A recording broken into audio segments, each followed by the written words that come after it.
नमस्कार, मी प्रसन्न जोशी. आपण पाहताय झिरोवर एबीपी माझावर. काँग्रेसचा स्वातंत्र्यपूर्व काळातला लढा होता भारतीयांचं काउन्सिलमधलं प्रतिनिधित्व.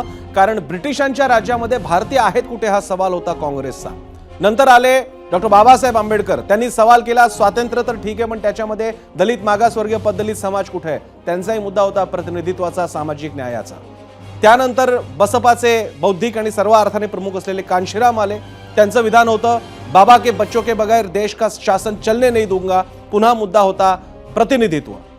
राम मनोहर लोहिया म्हणायचे जितनी जिसकी संख्या भारी उसकी उतनी भागीदारी.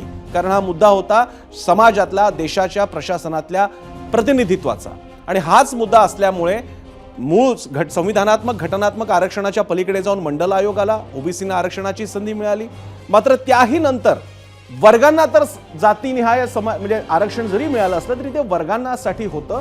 त्या वर्गांतर्गत जाती किती आहेत, त्यांची संख्या किती आहेत, तथाकथित म्हणवल्या जाणाऱ्या सवर्ण जाती खरंच सवर्ण म्हणजे नेमकं काय आहेत, किती श्रीमंत आणि पुढारलेले आहेत, त्यांच्यामध्ये सुद्धा ओबीसी बनवण्याची गरज आहे का. आणि सगळ्यात महत्त्वाचं म्हणजे हे सगळं जातीनिहाय असलेलं भारताचं समाज वास्तव ज्या आकडेवारीवर आधारित आहे ती 1931 ब्रिटिशांच्या काळाची आहे. जेव्हा साधनं नसतील, जेव्हा ब्रिटिश सगळीकडे पोहोचू शकले नसतील तेव्हाची आहे.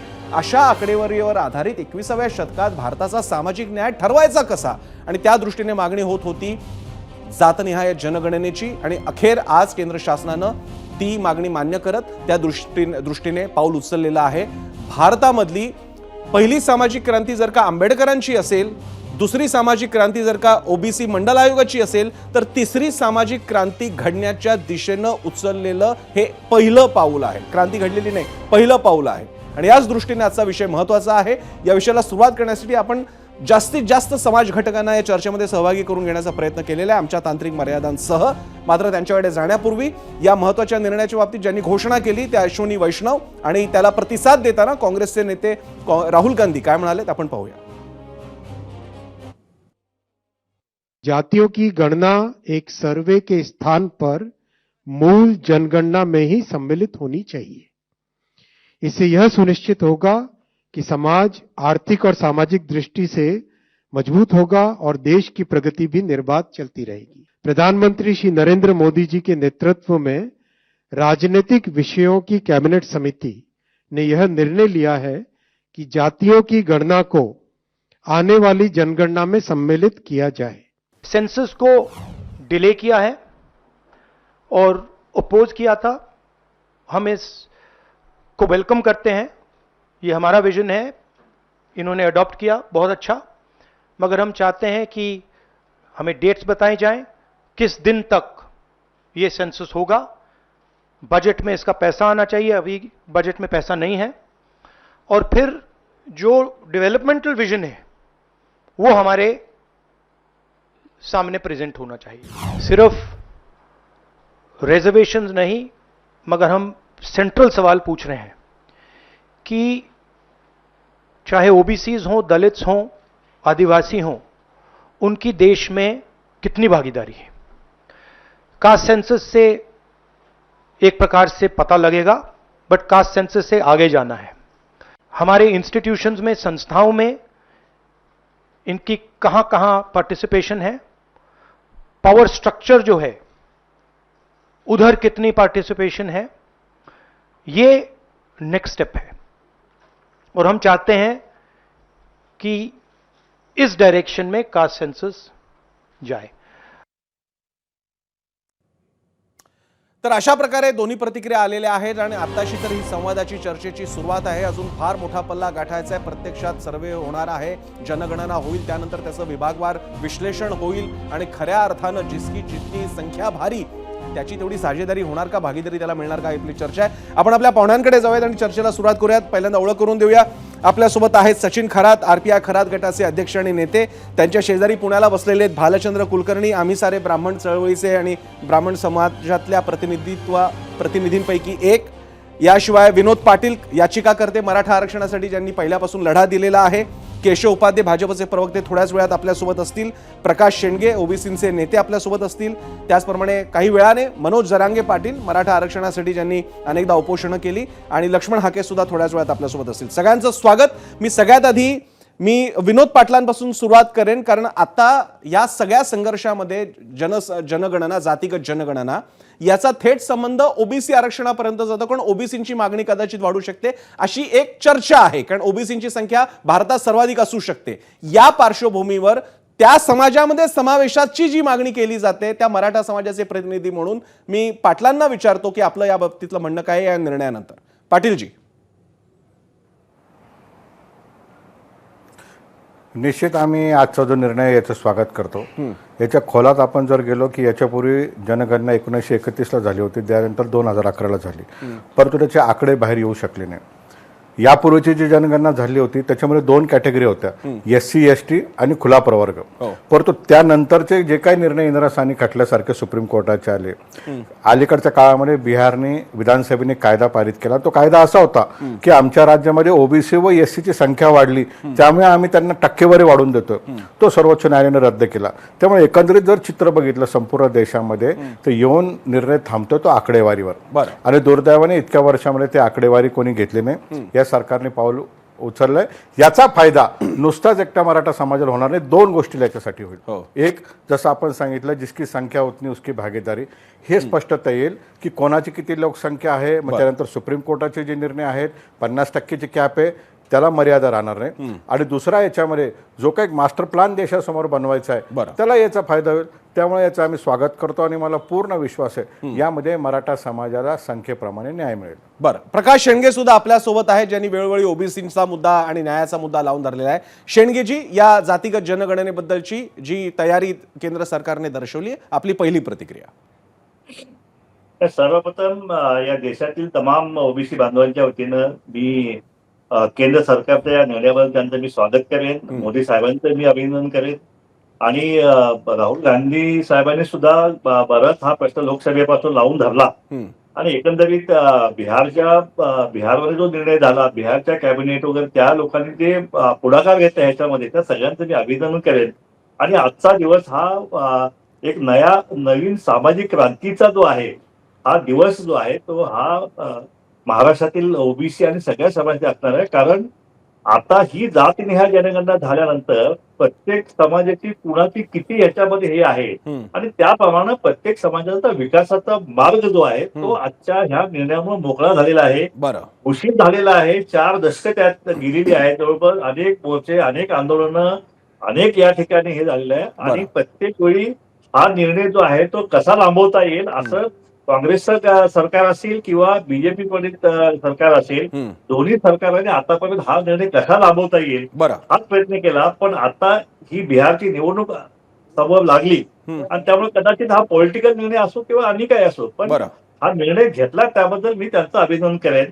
आणि इथून पुढे महाराष्ट्रामध्ये एक प्रश्न निर्माण होण्याची शक्यता आहे. कारण आता नुकतंच एक 58 लाख कुणबी नोंदी काहीतरी सापडल्या असं परवा शिंदे समितीने अहवाल दिलेला आहे.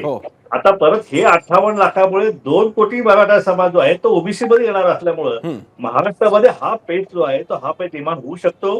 आणि हा पेच आता हे सरकार आणि महाराष्ट्र सरकारने कसं सोडवते याच्याकडे संपूर्ण ओबीसी समाजाचं लक्ष आहे. मी पहिल्यांदा सगळ्यांच्या प्राथमिक प्रतिक्रिया घेऊन मग आपण आणखी चर्चा सविस्तर करू, टोकदार करू. मी केशवपात्यांकडे मुद्दामून सगळ्यात शेवटी जाईन. त्यानिमित्तानं आधी सर्व जेवढे आम्ही समाजगट घेण्याचा प्रयत्न केलेला आहे त्यांची काही मतं समोर येतील असा आपला प्रयत्न आहे. थोड्याच वेळात हुसेन दलवाई, काँग्रेसचे माजी खासदार आणि ज्येष्ठ नेते, हे सुद्धा सहभागी होतील 2 कारणांसाठी. एक तर ते काँग्रेसचे नेते म्हणून सुद्धा, आणि त्याचप्रमाणे मुस्लिम हा जरी इस्लाम हा धर्म म्हणून जरी असला तरी मुसलमानांची सुद्धा पुन्हा आरक्षणाची मागणी नेहमी राहिलेली आहे. मूळचे मुस्लिम मते ओबीसी समाजातून आलेले वगैरे, त्यामुळे ते मुद्दे चर्चेला येतील. मी आता जातोय पुण्याला. आपल्यासोबत सचिन खरात आहेत. सचिन खरातजी, वस्तुतः दलित मागासवर्गीयांचं आरक्षण तर घटना दत्तच आहे, पण आता हे सुरू झालेलं आहे जातनिहाय जनगणना, आणि यामुळे अशी चर्चा होते अकादमिक सर्कलमध्ये की एकदा का ही आकडेवारी पुढे आली की संपूर्ण आरक्षणाचा कदाचित फेरविचार, पुनर्विचार करावा लागू शकतो, कारण थेट जातनिहाय आकडेवारी समोर येणार आहे.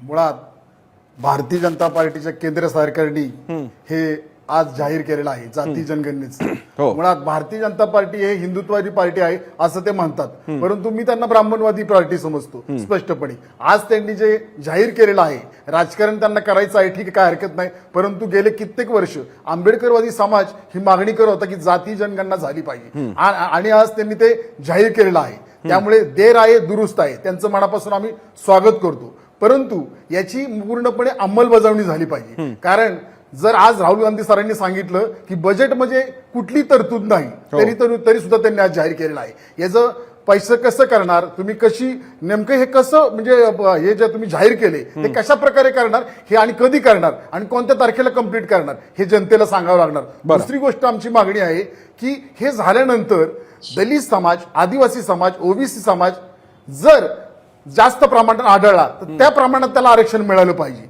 तिसरी गोष्ट अशी आहे की आमची स्पष्ट मागणी आहे की आज तागायत जर पाहिलं तर भारत देशामध्ये जात वास्तव आहे हे नाकारता कामा नये. जात वास्तव नाकारता कामा नये, कारण जातीमुळेच ही परिस्थिती या देशामध्ये आलेली आहे. जात जर नसती तर ही परिस्थिती देशामध्ये आलीच नसती ना. वर्षानुवर्ष सामाजिक, आर्थिक, राजकीय अन्यायाची संस्कृती अन्याय झालेली आहे, ते जातीमुळे झालेले आहेत.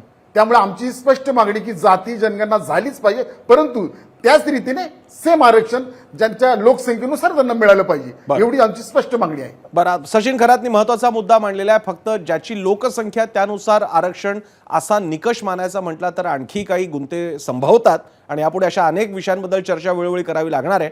मी केशव उपाध्यांकडे जाण्यापूर्वी मी आता जातो कुलकर्णी यांच्याकडे, जे आम्ही सारे ब्राह्मणचे प्रतिनिधी आहेत, पदाधिकारी आहेत, भालचंद्र कुलकर्णी. कुलकर्णीजी, ब्राह्मण समाजाची एकतर काही म्हणजे आर्थिक मागास म्हणून आरक्षण मिळावं किंवा तत्सम अनेक गोष्टींची मागणी होती. सगळ्यात महत्त्वाचं म्हणजे अनेकदा ब्राह्मण समाज हा 3.5% असा एक आकडा लक्ष्मण मानेंपासून अनेकांनी मांडलेला आहे, चळवळीकडनं सुद्धा तो मांडला जातो, आणि म्हणून सुद्धा आरक्षण ब्राह्मणांची मागणी होती की एकदा आकडाही कळू द्या महाराष्ट्रातला, देशातला, की हा ब्राह्मण समाज आहे तरी केवढा. त्या दृष्टीने जर का जातनिहाय आरक्षणाची आता पुढाकार सुरू झालेला आहे तर तुम्ही याकडे कसं पाहता?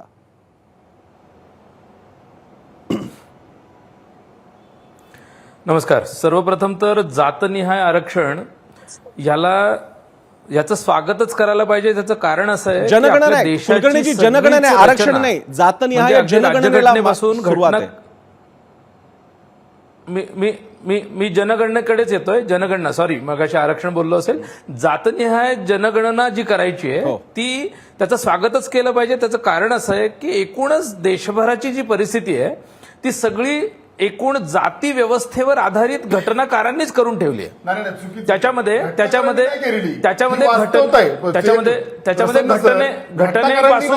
घटनेपासून नाही, त्याच्यामध्ये अनेक प्रशासकीय रचना असतील, देशातल्या सर्व पद्धतीच्या रचना असतील, मग ते केंद्राच्या असतील, राज्याच्या असतील. घटनेने तर 50% आरक्षणाचा मुद्दा जो नंतरच्या इंदिरा साहनी प्रकरणानंतर तो अधिक अधोरेखित झाला, त्या दृष्टीने विचार केला तर जातीचा विषय हा स्वाभाविकपणे आहे. एक. दुसरं, निसर्गतः देखील आजही रोटीबेटीचे व्यवहार हे फक्त जातीमध्ये होताना दिसतात. खूप तुरळक कारण आहेत की जी तुरळक उदाहरणं देते की जी जातीच्या बाहेर जाऊन आहेत. नंबर एक. नंबर तिसरा मुद्दा असा की आज जातीपेक्षा देखील धर्माचा मुद्दा हा अधिक तीव्रतेने समोर येतोय. मागच्या आठवड्यात घडलेलं प्रकरण जर का खूप ताजं आहे आणि ज्वलंत आहे ते बघितलं तर धर्माचा मुद्दा, मग तो हिंदू, मुस्लिम, ख्रिश्चन असंख्य धर्माचा मुद्दा आहे, तो जातीच्याही वरच्या बाजूला असायला पाहिजे खरं तर. मात्र आज आपल्याला जातीवर चर्चा करावी लागते. आणि कुलकर्णीजी, तुमच्या बोलण्यातून एक प्रश्न सुचला मला, मी थोडा इंटरप्ट करून तुम्हाला विचारतोय, त्यासाठी दिलगिरी व्यक्त करतो. पण मला आता तुमच्या बोलण्यातून एक प्रश्न विचारतो मी तुम्हाला. जे टायमिंग भाजप सरकारनं हे निवडलेलं आहे, तुम्ही आता मुद्दा महत्वाचा मांडला की काही एक धार्मिक विषय सुरू असताना, धार्मिक दृष्ट्या संवेदनशील विषय सुरू असताना जातीचा विषय पुढे आलेला आहे. हे टायमिंग पटलेलं आहे तुम्हाला भाजप सरकारचं? मला असं वाटतं ह्या टायमिंगकडे आणि एकूण ह्या विषयाकडे राजकारण म्हणून नको बघायला, असं माझं मत आहे व्यक्तिगत. त्याचं कारण हा कधी ना कधीतरी मुद्दा येणारच होता. त्याचं कारण असं की भारतामध्ये धर्मवेडेपणा, धर्माचे होणारे हल्ले, युद्ध, एकूणच सगळी प्रकरणं ही काही म्हणजे तात्कालिक नाहीये, ती सतत चालणारी प्रक्रिया आहे असं दुर्दैवाने म्हणावं लागतं. नंबर एक. आणि दुसरं, जातीचे मुद्दे हे धर्माला अनुसरूनच पुढे येतात. आज नुसता जातीचा मुद्दा राहिलेला तर त्यातल्या पोटजातींचे पण मुद्दे आहेत. एकेका जातीमध्ये अनेक पोट उपपोट जाती इतक्या ठीक आहे. उपशाखा त्याच्यामध्ये बरं. निर्माण झाल्यात की ह्याचं एक्झिक्युशन कसं करणार हा सगळ्यात मोठा मुद्दा ठीक आहे. मी या सगळ्या मुद्द्यांकडे हे- पहिल्यांदा हे एक राऊंड निर्णय पूर्ण जाहीर करतोय करणं मी बरोबर एक आहे. राऊंड पूर्ण मात्र करतोय याचं त्यानंतर पुन्हा execution आपल्याकडे येईन. आज आपल्याकडे पाहुणे सुद्धा भरपूर आहेत कारण विषयच असा आहे की जास्तीत जास्त जाती समूहांना प्रतिनिधित्व देण्याचा आपण प्रयत्न करतोय. तांत्रिक अडचणीमुळे कदाचित सर्वांना नाही सोबत घेता येणार पण ती आमची अडचण प्रेक्षक समजून घेतील अशी अपेक्षा. मी आता केशव उपाध्यायांकडे जातो त्यानंतर आपण हुसेन दलवाईंकडे सुद्धा जाणार. केशवजी, 2 मुद्दे घेऊन मी आपल्याकडे येतोय. आत्ता भारतावरती झालेला हल्ला, त्या दृष्टीने असलेलं वातावरण आणि मग एकदम मोठी घोषणा होते. वस्तुतः आजच्या प्रेस कॉन्फरन्सच्या बातम्या तर चालल्या होत्या की कदाचित काही मोठी घोषणा केंद्र सरकारकडनं केली जाईल. आलं समोर जातीगत जनगणनेची घोषणा. माझा आपल्याला प्रश्न या टायमिंग बद्दल आहे. आणि दुसरी गोष्ट, या मागणीला तर तुम्ही सरळ सरळ म्हणत होता हा देश विभाजनाचा काँग्रेसचा अजेंडा आहे, बाकीच्या सगळ्या पक्षांचा अजेंडा आहे. मग एकदम कशी काय निवड झाली या निर्णयाची? पसंत देतो. पहिल्यांदा दुसऱ्या प्रश्नापासून सुरुवात करतो. जरूर. खरं म्हणजे एकतर आजच्या या निर्णयाबद्दल सर्वप्रथम आपण सगळ्यांनी पंतप्रधान नरेंद्र मोदीजी यांचं अभिनंदन केलं पाहिजे. त्याचं कारण असं आहे की 1931 पर्यंत या देशामध्ये जनगणना जातीनिहाय जनगणना होत होती. 31 त्यानंतर 1941 साली सुद्धा जातीनिहाय जनगणनेचा डाटा गोळा केला गेला पण तो जाहीर केला गेला नाही. आणि 1951 पासून ते 2011 पर्यंत जवळपास या सगळ्या कालावधीमध्ये जातीनिहाय जनगणना झालीच नाही. तुम्ही असं सगळं म्हणाल की तुमचा विरोध वगैरे होता. कदाचित आपल्या महाराष्ट्रातला असल्यामुळे आणि महाराष्ट्रातला असल्यामुळे तुम्ही विशेष आठवण करून देऊ इच्छितो की लोकसभेमध्ये पहिल्यांदा जातीनिहाय जनगणना झाली पाहिजे ही भूमिका भारतीय जनता पार्टीचे तेव्हाचे लोकसभेतील उपनेते गोपीनाथ मुंडे यांनी भूमिका मांडली होती. त्यावेळी ते आपल्या भाषणात असं म्हणाले होते की देशातल्या जनावरांचं, गाय बैलांची सुद्धा जनगणना होते, शेळ्या मेंढ्यांची सुद्धा गणना होते, पण मात्र जी ओबीसी समाज आहे किंवा ज्या वेगळ्या जाती समूह त्यांची जनगणना होत नाही, ती जनगणना झाली पाहिजे ही भूमिका गोपीनाथ मुंडे त्यावेळी लोकसभेतील उपनेते असताना मांडली होती. त्यामुळे भारतीय जनता पार्टीचा विरोध आहे असं नाही. मग आपल्या कोणत्या घोषणापत्रात उपाध्यायजी आपल्या कोणत्या घोषणापत्रात त्याचा उल्लेख झाला होता? गेल्या 10 वर्षातल्या निवडणुकांमध्ये मला एक घोषणापत्राची आठवण करून देऊ शकाल? मी येतो ना मला असं थांबा ना जरा पसंत पूर्ण वाक्य करू द्या. 2024 मध्ये अमित शहानी स्वतः सांगितलं होतं की या सगळ्या विषयामध्ये जनगणना झाली पाहिजे ही भूमिका अमित शहा यांनी मांडली होती बिहारमध्ये बोलताना. दुसरा मुद्दा. तिसरा त्याच्यामधला सगळ्यात आणखीन एक महत्वाचा मुद्दा, ज्या आता या ठिकाणी असं कोणीतरी म्हणलं की काँग्रेसनी वगैरे केलं, किंबहुना 2010 साली असेल 2013 साली असेल या ठिकाणी विशेष तरतूद केली गेली, किंबहुना काँग्रेसने स्पष्ट सांगितलं की जात गणना सांगणं सोयीचं नाही. आता कर्नाटकामध्ये काँग्रेस सरकार आहे, त्यांनी जातीय जनगणना केली पण त्याच्यामध्ये तो डेटा जाहीर केला नाही. बिहारमध्ये सुद्धा अशा प्रकारची जनगणना झाली पण त्याचं जाहीर केलं गेलं नाही, त्याच्यामध्ये लालू आणि काँग्रेस सरकार होतं. त्यामुळे विरोध प्रत्यक्षात जर असेल, चिदंबरमचं ओपन वाक्य याच्यातलं खुलेपणाने सांगितलं, चिदंबरम सांगितली जात गणना योग्य नाही, ते करणं शक्य नाही, अशा पद्धतीचं चिदंबरम यांनी खुलेपणाने सांगितलंय. आणि त्याच्या उलट मग तुम्ही लगेच पुढे संघाची भूमिका घ्याल. संघाने स्वतः भूमिका मांडली होती, भारतीय जनता पार्टीने भूमिका मांडली होती. भारतीय जनता पार्टीने सुद्धा अमित शहाजी असतील, बाकी सगळे अन्य नेते असतील, त्यांनी सुद्धा जातीने जनगणना झाली पाहिजे ही भूमिका मांडली आहे. त्यानुसार आज निर्णय झाला. हा त्यातला पहिला मुद्दा. त्यामुळे भाजपच्या विरोधात होतं तर ते मी खोडून काढलं. गोपीनाथ मुंडेंपासून सगळे रेफरन्स मी तुम्हाला दिले. हा त्यातला दुसरा मुद्दा. शेवटी असं आहे की जो काही महत्त्वाचा निर्णय घ्यायचा असतो, मगाशी तुम्ही उल्लेख केलात की आता देशामध्ये अशा प्रकारचं एक वातावरण आहे, काहीतरी युद्धाची घोषणा होईल, अमुक होईल, युद्ध किंवा तत्सम काही घोषणा होईल पाकिस्तानवरच्या कारवाईची. तुम्हाला विशेष आठवण करून देऊ इच्छितो, ज्यावेळी पाकिस्तानवरती 2 कारवाया झाल्या, पाकिस्तानमधल्या दहशतवादी केंद्रांवरती 2 कारवाया झाल्या, त्याची अशी कोणतीही चर्चा, कोणतीही घोषणा केंद्र सरकारने केली नव्हती. त्यावेळेस पंतप्रधान मोदीजी असं म्हणाले होते की याचा आम्ही सडेतोड उत्तर देऊ, याचा सगळ्यांना न्याय आम्ही करू ही भूमिका त्यांनी एवढंच वाक्य ते बोलले होते. आत्ताही ते बिहारमध्ये हे म्हणाले की या संदर्भामध्ये त्यांनी विचारही केला नाही, एवढी कठोर शिक्षा आम्ही करू. त्यामुळे त्याच्यानंतर आज प्रेसमध्ये येऊन त्यांनी युद्ध जाहीर करा वगैरे अशा प्रकारचं मला असं वाटतं कुणाचीही या देशातली कल्पना नाही. ही ऍक्शन स्तरावरती होईल त्यामध्ये कुणा भारतीयांच्या मनात शंका नाही. आणि याचबरोबर एक महत्वाचा ऐतिहासिक देशाला पुढे नेणारा, देशाच्या सगळ्या एकूण वाटचालीतला अत्यंत महत्वाचा, सामाजिक दृष्ट्या अत्यंत महत्वाचा ठरणारा निर्णय आज मोदीजींनी घेतलाय. आपण सगळ्यांनी त्याचं अभिनंदन केलं पाहिजे. मी शेंडगेंकडे पुन्हा एकदा जातो आणि त्यानंतर आणखी काही पाहुण्यांकडे आपल्याला जायचंय. शेंडगेजी, या निर्णयाकडे प्रामुख्यानं ओबीसी समाज आणि ओबीसी अभ्यासक विचारवंत लक्ष लावून होते. एक त्यांचं असं म्हणणं आहे, कन्फर्म डेटा नाही येते आता, जात जनगणनेनंतरच कळणार आहे, की भारतातला सगळ्यात मोठा जात वर्ग समूह हा ओबीसी आहे. इतका महत्वाचा आहे की मोदींनी सुद्धा त्याचा उल्लेख, हे सगळे जे काय सगळे जे कर्मप्रवण अशी ही सगळी मंडळी आहेत त्यांचा खास उल्लेख केला होता, त्यांच्यासाठी वेगळी योजना पण त्यांनी आणली होती, खूप गाजावाजा झाला होता, जे विविध प्रकारच्या सेवा देणारा समाज आहे. आज जे स्मृतिशेष हरी नरके त्यांनी सुद्धा वेळोवेळी म्हटलेलं आहे की देशाच्या सगळ्या संरचनेमध्ये कुठल्या तरी कामाची सेवा पुरवणारा समाज हा ओबीसी समाज आहे. माझा आपल्याला प्रश्न आहे, या निमित्तानं काय एस्टिमेट आहे आपल्याला ओबीसी समाजाचा नेता म्हणून, या देशातला हा ओबीसी समाज असेल तरी केवढा, आणि त्या दृष्टीने आरक्षणाचा पुनर्विचार करायची वेळ येईल मर्यादेची? आता आरक्षणाच्या बाबतीत बोलायला झालं तर 50%ची मर्यादा जी आहे ती आजपर्यंत ती ओलांडली गेलेली नाही. हो, आता ही जातनिहाय जनगणना झाल्यानंतर हे आरक्षणाचे आकडे जे आहेत ते नक्कीच केंद्र सरकार बदलावे लागतील. आमची मागणी आहे की 50%ची मर्यादा वाढवली पाहिजे, कारण 52% आता सध्या आपण 52% ओबीसीला 27% आरक्षण मिळतंय. बरं, ते एक फार मोठा अन्याय ओबीसीवरती आहे, म्हणून हे आरक्षण वाढलं गेलं पाहिजे अशी आमची मागणी आहे. बरं, जातनिहाय जनगणनेसोबतच आरक्षणही वाढलं गेलं पाहिजे ही आमची मागणी आहे. आणि जर हे आकडे समोर आले हो, तर माझ्या मते आरक्षणाचं सुद्धा आकडेवारी जी आहे ती बदलावं लागेल.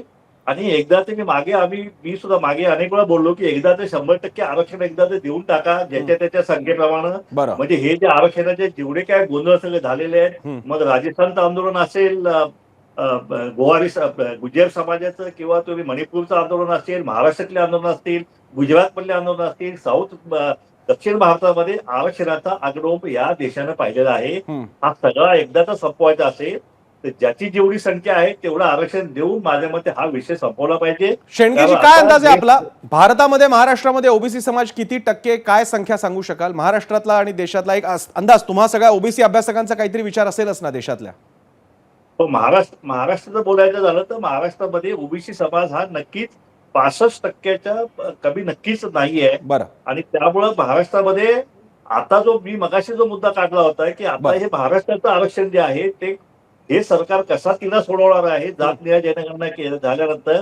कारण एकीकडे मराठा समाज आणि त्यात मराठा समाजातला जो काही कुणब्याने दाखले घेतलेले आहेत 58 लाख, जे आम्ही म्हणतो ते बोगस आहेत, खराखोड करून आहे, हा एक नवीन वाद जो आहे तो या महाराष्ट्रामध्ये हा होण्याची शक्यता आहे. त्यामुळे आत्ताच सरकारने जे आहे केंद्र सरकारने महाराष्ट्र सरकारनं या बाबतीत आपलं नक्कीच. शेणकेजी, आपल्या या विश्लेषणासाठी आभार, आपण सविस्तर प्रतिक्रिया दिली यासाठी. अशाच प्रकारचा विषय नंतर मी सचिन खरात यांच्याकडे सुद्धा जाणार आहे, कारण आता मागासवर्गीय समाजाच्या अंतर्गतलं जे श्रेणी विभाग करणं आहे तोही मुद्दा चर्चेला येणार आहे. कारण एकदा जातनिहाय जनगणना झाली की मागासवर्गीयांमधल्या सुद्धा कुठल्या जाती किती प्रमाणात आहेत ते पुढे येणार आहे, तोही मुद्दा पुढे आहे. त्याचा एक पाऊल तर आधीच गाठलं गेलेलं आहे वर्गीकरणाच्या निमित्तानं. आपल्यासोबत आता आहेत डॉक्टर हुसैन दलवाई, काँग्रेसचे नेते आणि माजी खासदार. दलवाई सर, आपलं स्वागत आहे. मी 2 कारणांसाठी आपल्याकडे येईन. एक म्हणजे या निर्णयाच्या बाबतीत आपली काँग्रेसची भूमिका, आणि 2 मुस्लिम समाज ज्यांचा सुद्धा आरक्षणाचा मुद्दा वेळोवेळी मांडला जातो, धर्म म्हणून नव्हे तर ओबीसी म्हणून. तुम्ही याकडे कसं पाहता? हुसेन दलवाईंकडे थोड्या वेळात आपण जाऊ. मी दरम्यान सचिन खरात यांच्याकडे हाच मुद्दा घेऊन येतो आणि त्यानंतर मी पुन्हा केशवपदे आणि पाटील यांच्याकडे सुद्धा जाईन. सचिन खरात, माझा मागासचा राहिलेला मुद्दा होता की एकदा का जात जनगणना झाली की ती मागासवर्गीयांची सुद्धा असणार आहे, ती मागासवर्गीयांची सुद्धा असणार आहे. माझा आपल्याला प्रश्न आहे, आता साधारणपणे असा एक प्रवाद आहे, असा आक्षेप मांडला जातो की मागासवर्गीय आरक्षण सुद्धा मागासवर्गाअंतर्गत विशिष्ट जात प्रवर्ग घेत असतो. जात जनगणनेमुळे आता तेही लक्षात येणार आहे. तुम्ही याकडे कसं पाहता? नाही, मुळात मला तेच सांगायचं, मला तुमचा प्रश्न समजला, परंतु मला सांगायचं आहे की संविधान निर्माता महामानव डॉक्टर बाबासाहेब आंबेडकरांनी अनुसूचित जातीला एक घटक म्हटलेला आहे. मुळात अनुसूचित जातीला तोडण्याचा विषयच येत नाही समोर. अनुसूचित जातीला तोडून अनुसूचित जातीच्या गरजा एक आहेत ना, आर्थिक, सामाजिक, शैक्षणिक, ह्या सगळ्या सांस्कृतिक गरजा एकच गरजा आहेत. तरी सुद्धा जाणीवपूर्वक त्यांच्यामध्ये वर्गीकरण करून या समाजाला तोडण्याचं काम. आणि अनुसूचित जातीचं आरक्षण हे घटनात्मक आरक्षण आहे, ते कुणी दिल्याचा प्रश्नच नाही, ते घटनात्मक आरक्षण आहे. नाही सचिन खरात, तुम्ही माझा एक प्रश्न समजून न समजल्यासारखं करताय. माझा स्पष्ट प्रश्न आहे, अनुसूचित जातीच्या आरक्षणाचा प्रश्नच नाही, ते घटनादत्त आहे. अनुसूचित जाती आरक्षणाअंतर्गत विशिष्ट जात समूह आरक्षणाचा लाभार्थी आहे, म्हणून अनुसूचित जाती अंतर्गत वर्गीकरणाचा लाभ घेण्यासाठी जातनिहाय जनगणना असा विचार अनुसूचित जातीतले सुद्धा अनेक विचारवंत मांडतात की जे विशिष्ट जात प्रवर्गाच्या बाहेरचे आहेत. माझा तो प्रश्न आहे आणि तुम्हाला तो नीट कळलेला आहे, त्यामुळे त्या प्रश्नाला तसंच भिडून उत्तर द्या.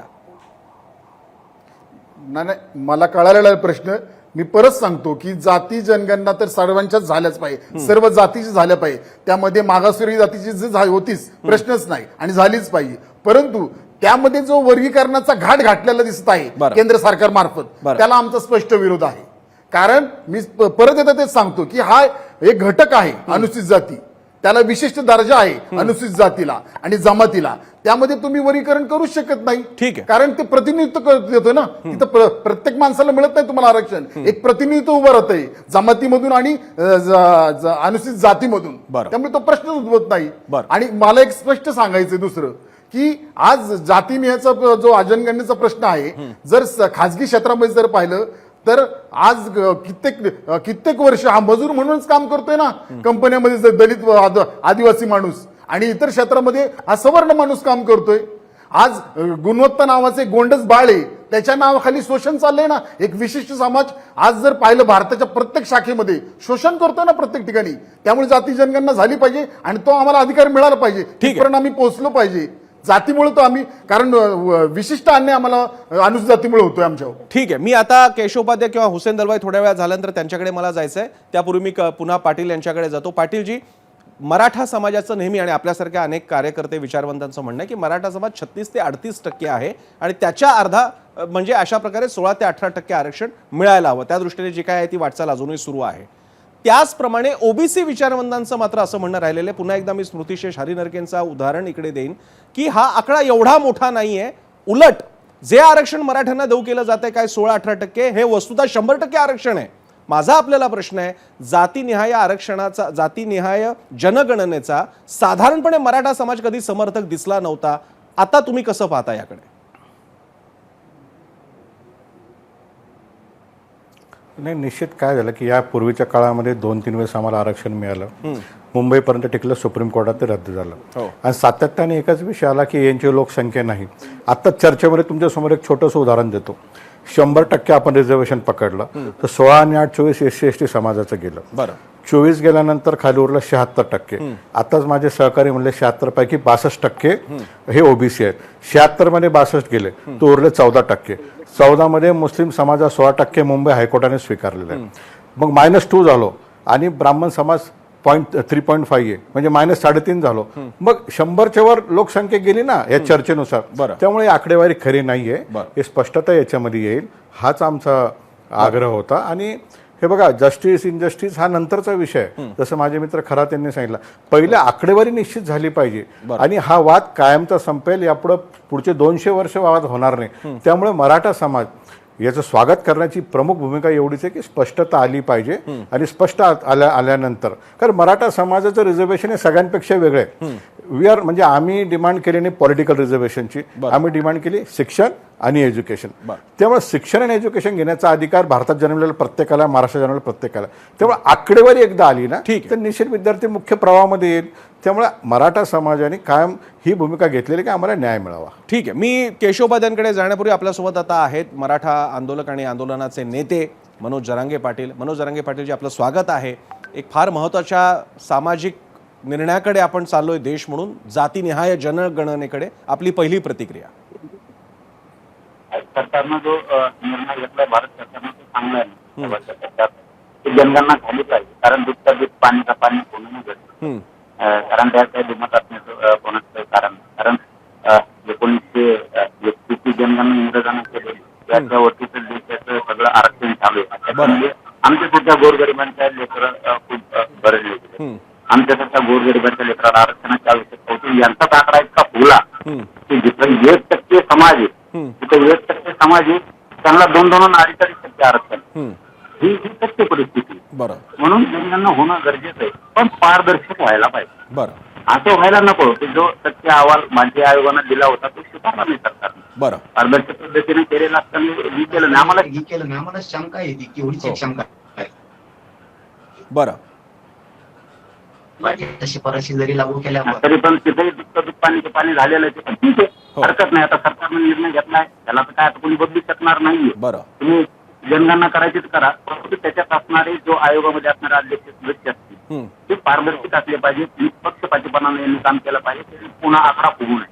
कारण हे पूर्ण देशाचा विषय. आणि मग इथं मराठी असतील, पटेल असतील, गुर्जर असतील, जाट असतील, अनेक जाती मोठमोठ्या, यादवांसारख्या मोठमोठ्या जाती, आमच्यावरती मोठमोठ्या जातीवरती अन्याय व्हायला नको हे आमचं म्हणणं आहे. बरं. आणि हे करत असताना पारदर्शक पद्धतीनं करत असताना आता ज्या पुढारलेल्या जाती आहेत त्याच्यामध्ये खूप आरक्षण आता त्यांनी घेऊन प्रगत झाले, त्यांना पण बाहेर काढलं पाहिजे. म्हणजे आमच्यासारख्या गोरगरीब जनता खूप आहे देशात, राज्यात, ते आता प्रवास येईल आरक्षणाच्या. तिथे तुम्ही चिटकून बसायले, हमेशा उठलेले कुठले तुम्ही त्या खोलीत तुटून पडलेले. तुमची प्रगती झाली तरी तुम्ही आरक्षण सोडत नाही, जास्तीचं आरक्षण घेतलंय तरीही तुम्ही सोडत नाही. आमचं 1994 16% आरक्षण घेतलं ते तुम्ही खाताय. वर 2% वाढवलं, 50% वर 52%, हे तुम्ही खाताय. म्हणजे आमची फरफट व्हायला लागली. म्हणून पारदर्शक पद्धतीनं जनगणना होणं गरजेचं आहे, एवढी मात्र आमची अपेक्षा आहे. फसवणूक नको निवडणुकीच्या तोंडावरती, लाडक्या बहिणीसारखी आली गेले. कारण नुसता खर्च करत बसतात आमच्या गोरगरिबाचे पैसे त्यावरती. कारण बाह्य आयोगांच्या वेळेस आम्ही बघितले, त्यांनी सत्य पडताळणी केली, अहवाल दिला, तरी पण स्वीकारला गेला नाही. मग आता ही कधी व्हायची जनगणना देशभरात, तिला हजारो करोड रुपये आता खर्च येणार, ते तुम्ही डुबेणार आमचा पैसा, हे आम्हाला माहिती. पण हरकत नाही, काही गोष्टीसाठी सरकारचंही कौतुक करावं लागतं, काही गोष्टीसाठी आपणही पाऊल चार मार्ग सरकार लागतं. साहेबांचा निर्णय चांगला घेतलाय त्यांनी, त्याचं कौतुक आहे. पारदर्शक व्हावं. नंतर जसं तुम्ही बाह्य आयोगाच्या शिफारशी सत्यातून लागू केल्या नाही, तसं पुढचा काळ असं येऊ नये की ह्याही शिफारशी मग लोक लागू करायला देणार नाहीत. कारण तुम्ही जर आकडा फुगवला ओबीसीचा तर. जरांगे पाटीलजी, एक महत्वाचा प्रश्न विचारतो आणि हा प्रश्न मी सगळ्या जात समूहाचे प्रतिनिधी जे चर्चेत सहभागी झालेले त्यांना विचारणार आहे. तो असा की 31च्या ब्रिटिश जनगणनेचा दाखला आता मराठा आरक्षण विषयामध्ये पण दिला जात होता. आधीच्या जुन्या दाखल्यांचा 7-12 उत्तरांचा सगळा दाखला दिला जात होता आणि तो महत्वाचा विषय होता की तिथे उल्लेख हा कुणबी मराठा, मराठा कुणबी, कुणबी असे दाखले किंवा उल्लेख असल्यामुळे आजच्या मराठ्यांना दाखले मिळाले. माझा तुम्हाला प्रश्न आहे, जरांगे पाटील तुम्ही नेतृत्व करता मराठा समाजाचं, अशी जेव्हा जात जनगणना सुरू होईल, आम्हाला माहित नाही त्याचा कॉलम कसा असेल, पण जिथे तुमची जात, वर्ग, प्रवर्ग काय लिहिलं असेल तिथे मराठा समाजाने, कोणत्याही मराठ्याने मराठा लिहावं, कुणबी लिहावं, कुणबी मराठा लिहावं, मराठा कुणबी लिहावं. आपण काय काय संदेश द्याल मराठा समाजाला? आपण शेतकरी सगळे बघ, मराठा पण आहेत. शेवटी काय बघा, आता शब्दाचे वेगळे वेगळे प्रयोग करतात लोक सोयीनुसार. कोणी म्हणताय तो महाराष्ट्रासाठी शब्द आहे, कोणी म्हणताय तो जातीसाठी आहे. पण आमच्या तर जाती पुढे स्पष्ट उल्लेख आहे मराठा. पण पूर्वीच्या आमच्या नोंदी 1884 पासूनच्या ह्या कुणबी म्हणून आहेत. म्हणजे आम्ही शेतकरी आहेत, लढणारे पण आमचे क्षेत्रीय मराठे आणि शेतकरी शेती कसणारे पण आम्हीच आहेत. त्याला अडाणी शब्द कुणबी होता पूर्वीचा. आता आमचा रेकॉर्ड सापडतोय, म्हणजे आमची जमीन घर सापडते, आमचा तो अधिकार. कारण आम्ही सगळाच मराठा या राज्यातला, कुणबी आणि मराठा हा एकच आहे, याच्यात भेदभाव नाही. पण राजकीय इच्छाशक्ती नसल्यामुळं आमच्या लेकरांचं वाटलं आरक्षण असतानाही झालं. पण जरांगे पाटीलजी, पण कॉलम मध्ये काय लिहायचं? मराठा आणि कुणबी दोन्ही एकच आहे. जरांगे पाटीलजी, कॉलम मध्ये काय लिहायचं? मराठा माणसाने, स्त्रीने, मुलीने, मुलाने 18 वर्ष पार केलेल्या किंवा कोणीही, कॉलम मध्ये काय लिहायचं? मराठा लिहायचं, कुणबी लिहायचं, कुणबी मराठा लिहायचं, मराठा कुणबी लिहायचं? आता ही अनेक विचारानं भरलेला राज्य आणि देश, ज्याचा विचार काय काय असं माहित नाही. पण आपण कट्टर शेतकरी आहेत, आपण लढणारे क्षेत्रीय मराठे पण आहेत. आपलं जर पूर्वजांचं रेकॉर्ड कुणबी म्हणून आहे, शेतकरी म्हणून आहे, तर आपल्याला त्याच्यावरती शेतकरी लिहायला काय लाज असायला नाही पाहिजे, कुणबी लिहायला काय लाज असायला नाही पाहिजे. मराठा कुणबी शेवटी आपल्याला ज्यावेळेस प्रगतीकडे जायचंय, स्पर्धेच्या युगात टिकायचंय, त्यावेळेस आता जसे दिवस असतील तसं प्रवाहानुसार चालायला लागते. परंतु आपण प्रवाहानुसार चालत नाही, तर आपण पूर्वीचेच कुणबी आहे. पिढ्यांना पारखे ओळ आपली पूर्ण तीच दिसते. त्याच्यामुळे आपण 100. जरांगे पाटलांनी सूचित केलेला आणि फार महत्वाचा मुद्दा असेल, आपलं जर का पूर्वज क्षत्रिय होते, तलवारीने युद्ध सुद्धा लढलेली आहेत आणि शेती सुद्धा केली, तर लाज वाटायचं कारण नाही, कुणबी मराठा असायला काही हरकत नाही असं स्पष्टपणे म्हणालेले. फार महत्वाची घोषणा आहे ही, कारण यापुढे प्रत्येक जात समूह या जातनिहाय जनगणनेच्या अनुषंगाने जात काय लिहायची याबद्दल आता चर्चा सुरू होणार आहे, सगळ्यांमध्ये सुरू होणार आहे. आणि हाच प्रश्न मी पुढे घेऊन जाणार आहे. हुसेन दलवाई, तुम्ही माझ्यासोबत आहात का? माझा आवाज पोहोचतोय आपल्यापर्यंत? हुसेन दलवाईंपर्यंत आपल्याला जाता येत नाही. मी केशव उपाध्यायांकडे जातो. केशवजी, हा फार क्रांतिकारक निर्णय, इतका महत्वाचा आहे कारण आता पहिल्यांदा सरकारी डॉक्युमेंटमध्ये सर्वसामान्य माणसाला स्वतःचा उल्लेख करता येणार आहे. पण अशा प्रकारे कोणी कुठलीही जात जर का लिहित असेल किंवा उदाहरणार्थ मराठा समाजाने ठरवलं की आपण कुणबी मराठा लिहायचं किंवा अन्य कोणी आणखी काही ठरवलं तर याचा आता मग कसा विषय होईल सरकारसमोर? अरे काय झालंय यार.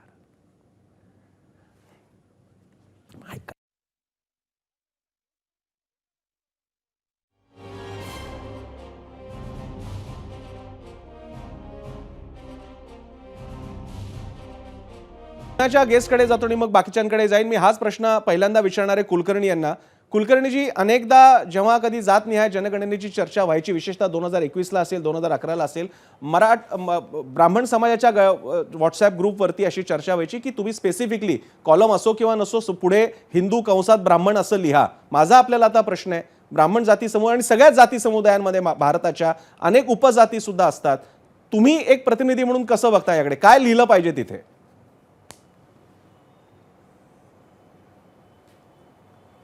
त्या मुद्द्याकडे येतो मी, परंतु महत्वाचा मुद्दा असा आहे की जातनिहाय जनगणना असो किंवा आरक्षण असो, एकूणच हा गुंतागुंतीचा मुद्दा आहे. नंबर एक, त्याचं गुंतागुंतीचं म्हणण्याचं कारण असं की आत्ताच जरांगे पाटील बोलले, मराठा आरक्षणाचा विषय गेले वर्ष दीड वर्ष जो गाजत होता मागच्या काळामध्ये, त्याचवेळी मराठा आरक्षणाचा मुद्दा निघाल्याबरोबर ओबीसींचे काही प्रश्न सुरू झाले. त्यांना असं वाटलं की आमचा हक्क डावलला जातोय. तिकडे धनगर समाज सुरू झाला, त्यांना हक्क डावलला गेला असं वाटतोय. एकूण पर्सेंटेज 50% पुढे जाऊ नये म्हणून प्रत्येक जण आपापला वाटा घेतोय. मला अशी भीती आहे की जातीनिहाय जनगणनेचं आम्ही सगळ्यांनी स्वागतच केलंय, ते करण्याची गरज आहे, त्याची कारणं वेगळी आहेत. मात्र दुर्दैवाने जातींमध्ये यामुळे अधिक भांडणं होऊ नयेत. कारण आता जी भांडणं झाली आणि तो एकमेकांमध्ये जातीमधली जी खरं म्हणजे समानतेकडे जायचं आहे आपल्याला, तर ते विषमतेकडे जातोय का काय, अशी भीती या निमित्ताने वाटायला लागली आहे. बरं, हा जातीनिहाय जनगणनेचा खरा कार्यक्रम, एक्झिक्युशन कसं चांगलं होतंय हा एक मुद्दा, आणि त्याच्यावर आधारित खऱ्या अर्थाने शासकीय आणि एकूण सरकारी योजना, एकूण प्लॅनिंग याच्यासाठी चांगल्या प्रमाणात केला जाणार आहे की जातीमध्ये भांडणं लागणार आहेत, हा महत्वाचा मुद्दा आहे. नंबर एक. नंबर दोन, ब्राह्मण समाज असेल किंवा कुठलाही समाज असेल, कोणत्याही धर्म जातीतला समाज असेल, जेव्हा जातनिहाय जनगणना आहे तेव्हा जात लिहिणं बंधनकारक केलंच पाहिजे. कोणती जात? नाहीतर त्या जातनिहायला अर्थ काय? माझा स्पष्ट प्रश्न आहे, हा मी सगळ्यांना विचारणार. मी मगाशी जरांगे पाटलांना पण विचारला, मी जरांगे पाटलांना पण विचारला, मी तुम्हाला सुद्धा विचारतो. ब्राह्मणांमध्ये हिंदू, कोकणस्थ ब्राह्मण, देशस्थ ब्राह्मण, ऋग्वेदी ब्राह्मण, हिंदू ब्राह्मण लिहिणार तुम्ही? कोणती जात लिहिणार? मला त्याच, मी मगाशी सुरुवातीला पण मी हाच मुद्दा मांडला की जेव्हा जात येईल तेव्हा पोटजातीचा देखील उल्लेख हा त्या कॉलम मध्ये असायला हवा. त्याचं कारण असं की प्रत्येक जातीमध्ये, केवळ ब्राह्मणच नव्हे, तेली समाज असेल, शिंपी समाज, प्रत्येक जातीमध्ये उपजाती आणि पोटजाती, पोटशाखा आहेत. त्याच्यामुळे जाती बरोबरच त्याला पोटजातीचा देखील मुद्दा हा लिहावा लागेल. कारण नुसतं मराठा लिहून चालणार नाही, तर त्याला पुढे कुणबी लिहायचे, असा जो मुद्दा मगाशी आला उदाहरणार्थ. तसंच हिंदू, ब्राह्मण, मग ब्राह्मण असेल तर देशस्थ यजुर्वेदी आहे का, ऋग्वेदी आहे का, चित्पावन आहे की कराडे आहे का, हे सुद्धा लिहिण्याची गरज लागेल. अशी पण इकडे जवळपास 40-50 उपजाती किंवा पोटजाती आहेत. त्यामुळे ह्या कॉलम करताना खूप बारकाईने याचा अभ्यास करावा लागेल. एक, आणि मला शेवटचा मुद्दा महत्वाचा म्हणायचा आहे की ही आकडेवारी खरोखर सत्य होणार आहे का, हा एक फार मोठा प्रश्न निर्माण होणार आहे. त्याचं कारण असं की मी काय सांगतोय याच्यावर आधारित ते रेकॉर्डिंग होणार आहे किंवा त्याची लिखाण किंवा रेकॉर्ड केलं जाणार आहे. त्यामुळे मी खरं बोलतोय का, खरं म्हणजे मी मुद्दाम खोटं बोलतोय हा मुद्दा नाहीये, आरक्षणासाठी मी खोटं बोलतोय का असाही मुद्दा येऊ शकेल. दुसरं, हिंदू बरोबरच मुस्लिम आणि ख्रिश्चन धर्मामध्ये देखील असंख्य जाती उपजाती आहेत, त्याचा देखील विचार ह्या आरक्षणाच्या ह्या जनगणनेच्या निमित्ताने होणार आहे का, हे सगळे मुद्दे नीट झाले, सत्य प्रतिज्ञेवर झाले, आधार कार्डला लिंक करून झाले. मी जरा आणखी पुढचं पाऊल म्हणतोय, हे जर का झालं तरच कदाचित चांगली आणि योग्य आकडेवारी येईल असं मला वाटतं. ठीक आहे, मी खरात यांच्याकडे जातो, मी सचिन खरात यांच्याकडे जातो, त्यानंतर मला पाटलांकडे सुद्धा जायचं पाहिजे. सचिन खरात, माझा तुम्हालाही हाच प्रश्न आहे जो मी मगाशी जरांगेंना विचारला, कुलकर्णींना विचारतो आणि आता तुम्हाला सुद्धा विचारतोय. मागास वर्ग हा वर्ग आहे, ओबीसी हा वर्ग आहे, पण आता मात्र जातनिहाय आरक्षण आहे. तुम्ही मागासवर्गीय समाजातले एक महत्वाचे नेते आहात सचिन खरात, तुम्ही समाजाला काय संदेश द्याल? त्या कॉलममध्ये मागासवर्ग हा वर्ग झाला, पण जात स्वतःच्या त्या लिहाव्यात की नाही?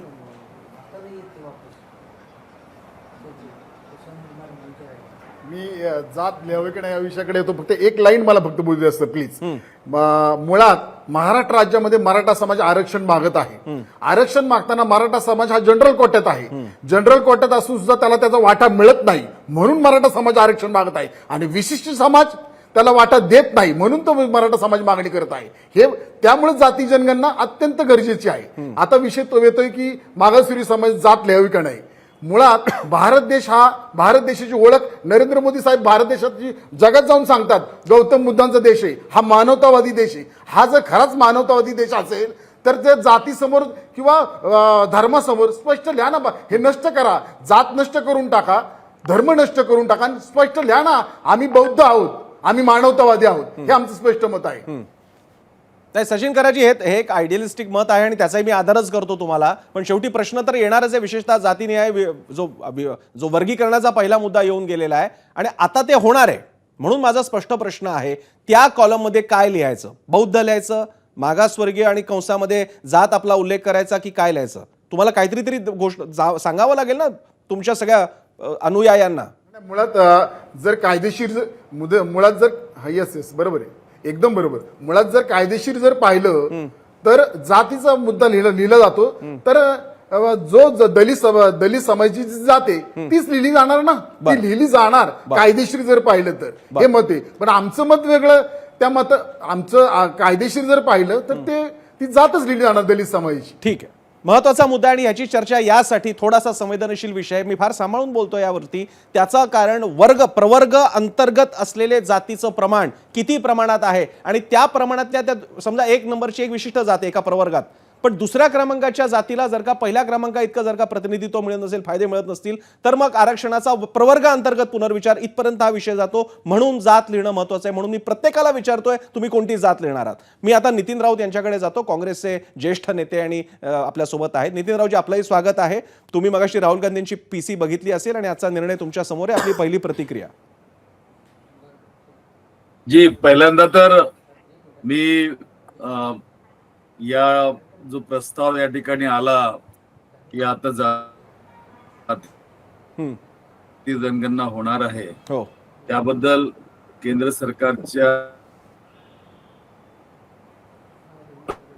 त्यांच्या नेतृत्वाखाली काँग्रेस पक्षानं जाती जनगणनेच्या बाजूनं सातत्यानं आपली मत मांडली आणि त्यामध्ये महत्वपूर्ण भूमिका बजावली.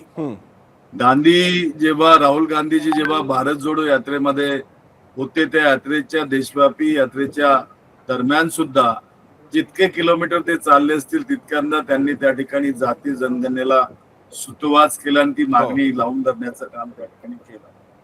यामध्ये त्यांची महत्वपूर्ण भूमिका अशी आहे की भारतातील 90% लोकसंख्या ही मागासवर्गीय आणि ती व्यवस्थेपासून दूर आहे आणि त्यामुळं त्यांचं कौशल्य आणि ज्ञान असूनही लोकांना पाहिजे तसं उच्च पदावरती त्या ठिकाणी बसवलं जात नाही, त्यांना न्याय मिळत नाही.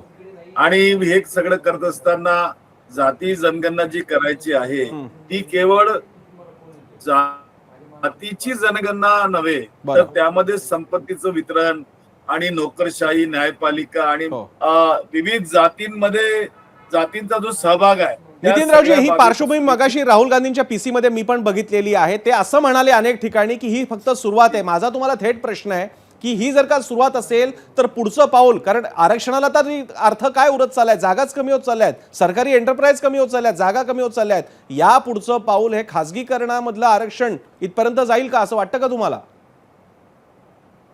एक लक्षात घ्या, खऱ्या अर्थानं जायला पाहिजे. कारण सरकारने, मग केंद्र सरकार असो की राज्य सरकार असो, मुळामध्येच त्यांनी आरक्षण संपवण्याच्या दिशेने या ठिकाणी काम केलेलं गेल्या 10-12 वर्षामध्ये. सरकारी नोकऱ्यांमध्ये जागा नाही आहेत. ज्या योजना निघतात त्या योजनांमध्ये तुटक्या पद्धतीनं त्या ठिकाणी निधी उपलब्ध करून दिला जातो. शैक्षणिक क्षेत्रामध्ये स्कॉलरशिपचा बरोबर आहे. मी तुमचा मुद्दा, नितीनजी, मी तुमचा मुद्दा घेऊन केशव उपाध्यायांना विचारतो. तुमचाच मुद्दा मी विचारतो. केशव उपाध्यायजी, आता या निमित्तानं एक फार मोठी चर्चा सुरू होणार आहे, कारण एकदा का जातनिहाय आकडेवारी भारताची समोर आली की इतक्या मोठ्या विविध प्रवर्गांना तुम्ही रिप्रेझेंट कोणत्या क्षेत्रात देणार आहात, जे आरक्षणच मुळात आता कमी होत चाललेलं आहे, ते सरकारी जागांचा असो, नोकऱ्यांचा असो. खासगीकरणाने तर सगळ्या जागा आता सुरुवात अंतर्गत करायला सुरुवात केलेली. माझा आपल्याला प्रश्न आहे, या निमित्तानं खासगी क्षेत्रातलं आरक्षण ही एक चर्चा सुरू करण्याच्या दृष्टीने पाऊल ठरेल जातनिहाय जनगणना? असं आहे की आता मुळामध्ये या देशातला एक्झॅक्टली प्रत्येक जातीने हा आकडा किती आहे हे येणं सगळ्यात महत्वाचं हो. आहे. शेवटी असं आहे की ज्या पद्धतीच्या सरकारी सामाजिक अनेक चांगल्या योजना आहेत ज्याच्यामध्ये असं म्हटलं जातं की अनेक सरकारी सामाजिक योजनांचा उपयोग त्या प्रत्येक घटकाला पुरेसा मिळत नाही, कारण त्याच्यामध्ये अपुरी असलेली माहिती आणि अनेक गोष्टी. जर पहिल्यांदा विकासाची गंगा जी सरकारी पातळीवर शिक्षणातली असेल, बाकी सगळ्या गोष्टीतली असेल, ती जर शेवटच्या पातळीपर्यंत पोहोचवायची असेल तर त्याचा कुठलाही डेटा, अॅक्युरेट डेटा हा आपल्याकडे उपलब्ध असला पाहिजे. त्याच्यानंतर पॉलिसी आपल्याला ठरवता येते, बरं. धोरण ठरवता येतं.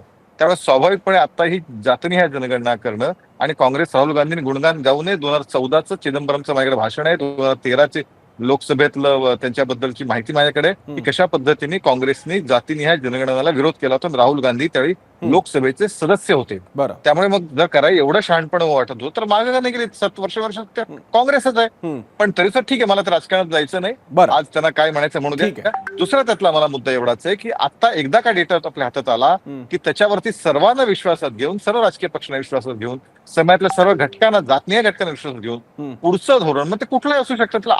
आज ते धोरण काय असेल, आज कसं सांगणार ते धोरणाबद्दल.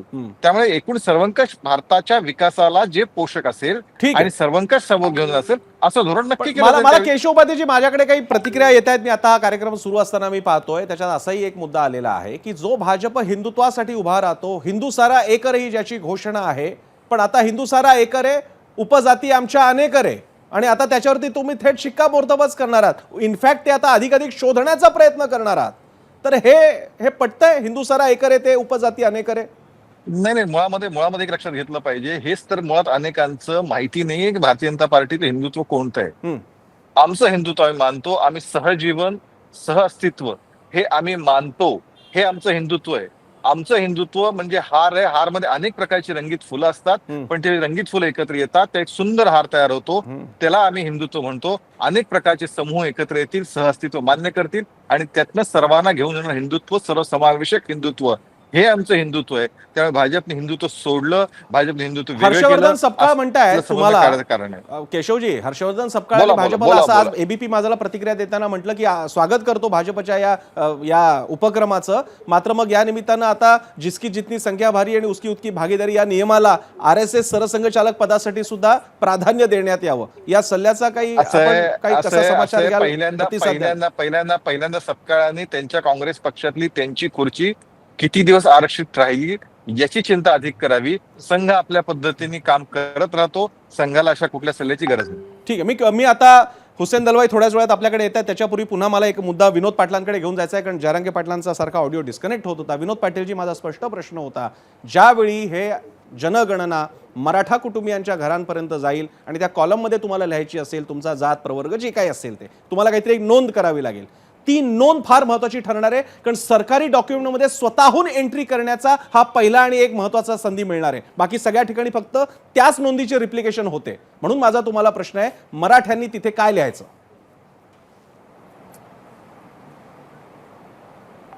याच्यामध्ये थोडं स्पष्ट सांगितलं पाहिजे, कारण चर्चा अनेक युवक या ठिकाणी ऐकतात. ही जनगणना म्हणजे नेमकं काय? ही जनगणना म्हणजे भारतामध्ये 130 कोटी लोक आहेत, ते कोणत्या कोणत्या जातीचे. कारण जातीचं प्रमाणपत्र घेण्यासाठी एक अट निश्चित झालेली आहे की 1967 पूर्वीचा पुरावा आणि 67 पूर्वीची तुमची जातीची नोंद, याच्यावर तुम्हाला कास्ट सर्टिफिकेट भेटणार आहे. आज जर मराठा समाज हा कुणबी मराठा आहे, प्रत्येकाकडे सर्टिफिकेट आहे, मग मागणी करण्याचं कारणच नाहीये.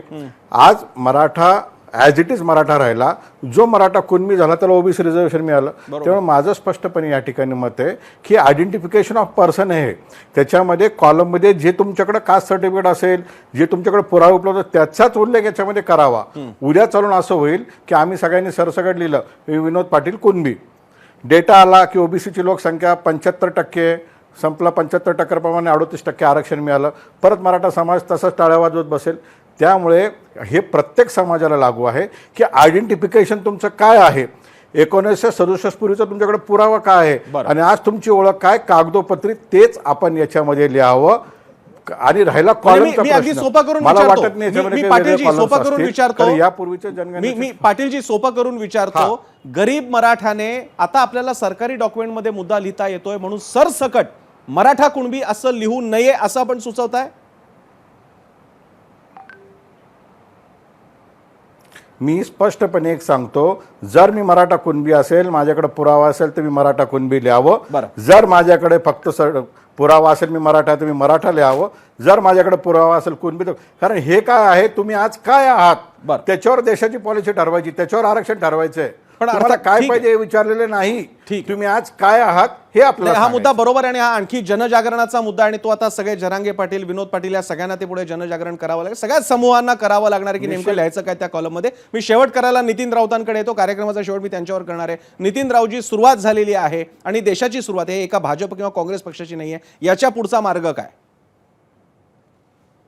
हो, निश्चितपणे हा प्रारंभ आहे. नाही, जनगणना झाल्याशिवाय पुढचे मार्ग व्यापक होणार नाहीत. कारण जनगणना झाल्यानंतर जिसकी जितने भागीदारी उसकी उतनी हिस्सेदारी करावंच लागेल त्या ठिकाणी. बरं. तर त्याच्यामुळं त्या ठिकाणी आरक्षणाची टक्केवारी वाढवावं लागेल, अनेक दिशांवर काम करावं लागेल. बरोबर आहे. या ठिकाणी तुम्ही जातीचा कॉलम जेव्हा टाकतो आपण तेव्हा पोट जाती सुद्धा लिहावं लागतील. सगळ्या गोष्टी त्या ठिकाणी होणार. खरं. त्यामुळं केंद्र सरकारनं त्याचा प्रोफार्मा काय केला आता आणि कशा पद्धतीने जी जनगणना करणार आहेत बरं. याची दिशा निर्देश जर आलेत हो. तर आणखी सोपं होईल. पण सुरुवात चांगली आहे, त्याचं स्वागत आहे. याचं स्वागत आपण सगळेच करूयात, कारण या निमित्तानं 1931 नंतर जवळपास 94-95 वर्षानंतर भारत एका मोठ्या मुद्द्याकडे पुढे चाललेला आहे. म्हणजे याची तुलनाच करायची झाली तर थेट आंबेडकरांच्या निर्णयानंतर मधलं एक वळण येतं ओबीसी आयोगाचं, मंडल आयोगाचं. त्याच्यानंतरच एक छोटं वळण येतं ते म्हणजे मागासवर्गीय आरक्षणाअंतर्गत प्रवर्गीकरणाचं. आणि आता पुन्हा एक मोठा चढ आलेला आहे जाती जनगणनेचा, ज्याला देश म्हणून आपण सामोरे जाणार आहोत. पुढे खूप चर्चा यावरती होणार आहे. तुर्तास या महत्त्वाच्या पहिल्या चर्चेला आज ही सगळी मंडळी होती. ऐतिहासिक महत्त्वाची चर्चा होती. आपल्या सगळ्यांचे आभार. इथेच थांबणार आहोत. पाहत राहा एबीपी माझा. एबीपी माझा, उघडा डोळे बघा नीट.